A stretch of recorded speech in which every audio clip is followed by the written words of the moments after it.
Hello again, friends and loyal Wolfpack members. Chaos Wolf here, and welcome back to the Elite Dangerous 2.1 beta server and Pimp My Ride FDL edition. So, obviously, as you can see, and as I just stated, we are going to be going and pimping out the Fer-de-Lance. Now, this ship has pretty much generated a lot of requests from you guys to go and pimp out. So, wait no longer. That is exactly what we're going to go and do now. But first of all, let's go and have a look at how I have gone and outfitted this. You can quite plainly see that I've got 4 multi-cannons on the ship, and I'm also going with the huge beam laser underneath, because I actually do like the huge beam laser on this ship. It's with full pips into weapons, you can the gun handling characteristics of this are actually not that bad. You can fire for a decent-ish length of time. And I always do like having lots and lots of multi-cannons. Ooh, I love them. But anyway, that's enough for the weapons. They're all gimbaled, obviously, because, you know me, I can't aim worth a crap with anything fixed. Well, that's not entirely true anymore. But oh well. Utility mount, we've got a heatsink launcher, because we are going to get a warm at some point. We've got a kill warrant scanner, which I do love the new skin of, by the way. The new mesh, even. Or the model, that thing. A chaff launcher and a couple of A-rated shield boosters. So what we're planning to do is try and buff up the shields as much as we possibly can. So let's go back. Core internals, we've got, let's see, we've got the lightweight alloys. We can't change them here, but I always like having lightweight alloys because I find this ship is more of a shield tank than a hull tank. So we've also got the best power plant, which is a 6A, and for those of you who are used to flying this ship pre 2.1, be warned that the heat levels, the heat efficiency of the ship has actually been adjusted to account properly for the 6A power plant. What you've been flying recently is a ship with the 6A power plant with the heat characteristics of a 5A power plant. So in other words, you're going to start getting hotter. So just warning you, you're going to have to worry about that a bit more. Hence why I've gone and gotten the heatsink launcher on this thing. We've got the best thrusters, 5A, 4A frame shift drive, so obviously we've not got the most stellar of jump ranges.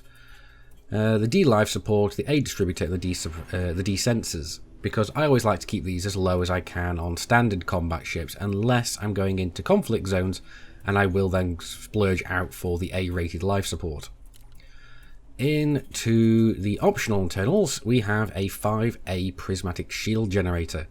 So this is going to be boosting up our shield strength quite substantially. We've also got a couple of cargo racks and a fuel scoop, a docking computer, because currently the FDL is a little bit bugged where you can take off but then you can't land again. There's some kind of issue with the landing gear. And there is a workaround, and that's using a standard docking computer. So I don't know if this bug is going to be persisting into the live server, at least until it gets hot fixed out. If it does, get yourself a docking computer, at least until the bug is fixed. But anyway, what we need to go and do now is we need to go into buy some fish and then go and see what we can get modified. Now, some of you guys were asking me if it was at all possible to modify a fuel scoop. And if we have a look through the list of modifications here, you can see that the fuel scoop isn't listed. And we do have one on the ship. You saw me have it in the outfitting department. So currently we're not able to go and modify fuel scoops. So we may be able to do that once 2.1 goes live, but we don't know yet, because Frontier did say that they are going to be holding back certain things for the live build. They didn't want to show us everything in the beta. So obviously I'm going to go and buff up as much of this ship as we possibly can, and I'm going to go and work on this right now, and I'll see you guys in a minute. Alrighty, so I've pretty much gone and modified everything I need on this ship, apart from the beam lasers. Now, let's go and have a look at what we can get out of it, because we can go for lightweight mounts, we can go for long-range weapons, we can go for short-range blasters, or we can go for sturdy mounts. Now, lightweight weapons, obviously, the mass goes down, but the integrity also goes down. as does the damage per second, so I'm not going to go for that one. Long range weapons. Increases the maximum range by up to 80%, decreases damage per second, increases power draw, increases mass, and increases power draw. So we're not going to go for that. Short range blaster, that goes and basically decreases your maximum range by up to 65%, ups the damage per second by up to 40%. Distributed draw goes up by up to 25%, thermal load by up to 39%, and integrity goes down by up to 31%. So I'm not really too keen on any of those ones, but this one here, sturdy mount. Yes, it greatly increases our mass, so it's going to be restricting our jump range, but we have buffed up the frameshift drive so we can get a longer jump range out of it, so it might equalise out back to what it previously was.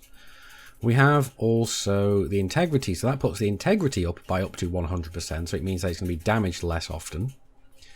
We also have the armor piercing, which basically means that it's going to be better at punching through the hull of another ship. So this is one of the ones I'm thinking of going for.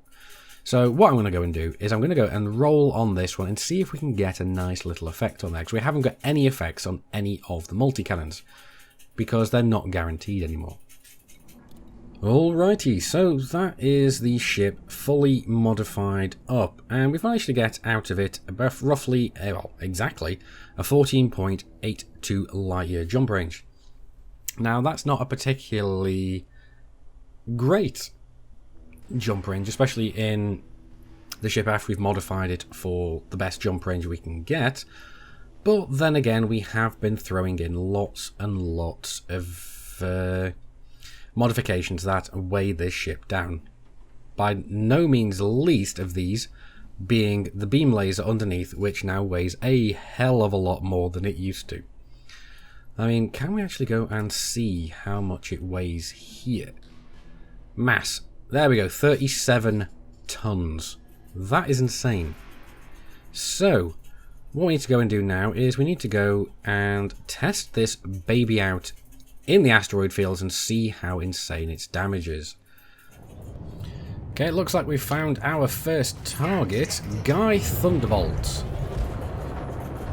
I wonder if he's related to General Thaddeus Ross. So, you want to dance? Where are you? There you are. So let's get his shield down, and I'm really liking how long we can fire this beam laser for. Flight assist off. Scan detected. Flight assist on.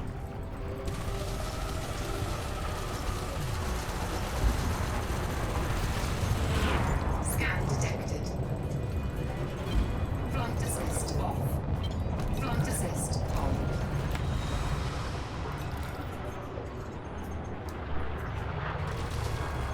Ah, come back here. There you are. You don't like that, do you? But it's great because with the increase to the power plant, the capacitor even, we don't even really need to worry about putting pips into weapons when it comes to the multi-cannons at least. So that's not bad at all. I mean, yeah, my flying could have been a little bit better, but I've never really flown this ship before. Ooh, Anaconda. Flight assist off. Flight assist on. Are you wanted? I hope so. Yes, you are. So let's go for your power plant. Scan detected. Oh, hello. Wasn't paying attention to where I was going. Flight assist off. Flight assist on. Under attack. Let's drop some chaff. Warning. Temperature critical. Oh yeah, that would help if we put pips into systems again. Flight assist off. Flight assist on. So let's get this guy's shields down. Taking heat damage.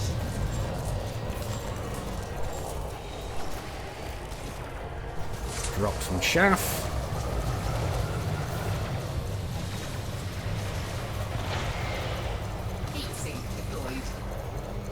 Come on, let's get that shield down before he charges it up too much. Looks like we're going to have to wait for a minute.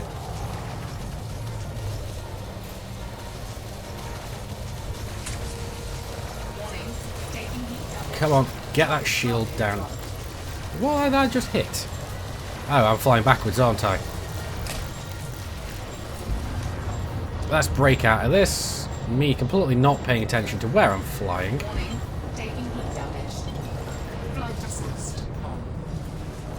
I actually thought I was flying forwards.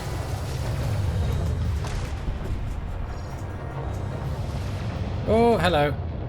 Yeah, this is a lot more manoeuvrable than I was expecting it to be. But in completely different ways to what I was expecting.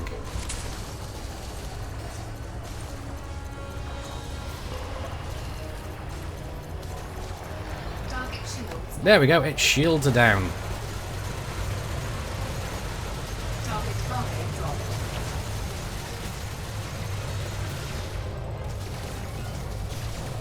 So now, theoretically, we can go and do that. Oh, yeah, that's not going to be fun.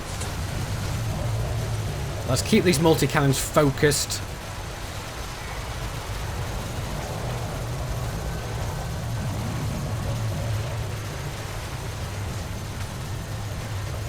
There we go, that's his power plant gone. And just look at all those holes. We're turning him into Swiss cheese.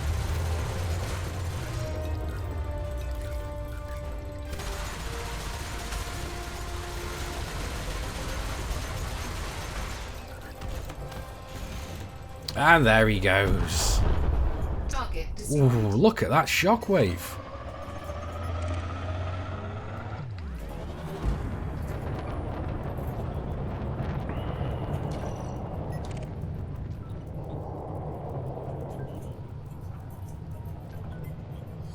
Somehow, I don't think this is going to be much of a fair fight.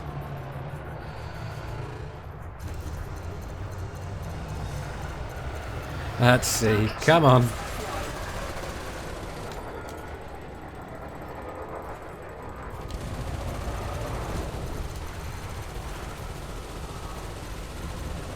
Come on. Oh, you like that, don't you? Target destroyed.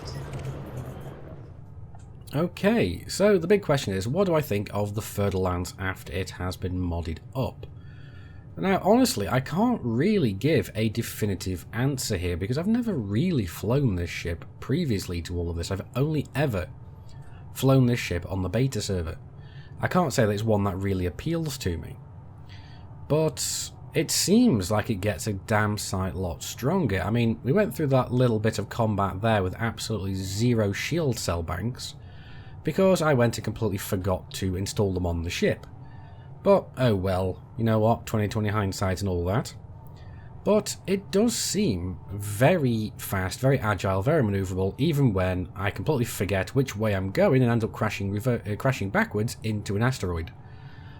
So, yeah, it's not bad at all, and one of my Wolfpack members managed to get the shields on this thing to well over 2,000 megajoules. So, that's insane. So, overall, I think this ship does get very, very dangerous with the engineers update, especially if you can unlock the top grade modifications. The only real issue is that it's going to get a lot hotter. I mean, you can modify it so it doesn't get as hot. I mean, we did overcharge the engine, which reduced the heat efficiency. We also modified the engines with a dirty drive tuning, so that also compounded issues. So yeah, with all that, you can see that it's not as bad as it really could have been, at least not in my eyes. But anyway guys, I do hope you've enjoyed this video and found it useful. If so, please do hit those like and subscribe buttons, because that really does help my channel out. And anyway, I've been Commander Chaos Wolf, you guys have been epic. I will see you soon, and until then, Commanders, keep flying and stay shiny.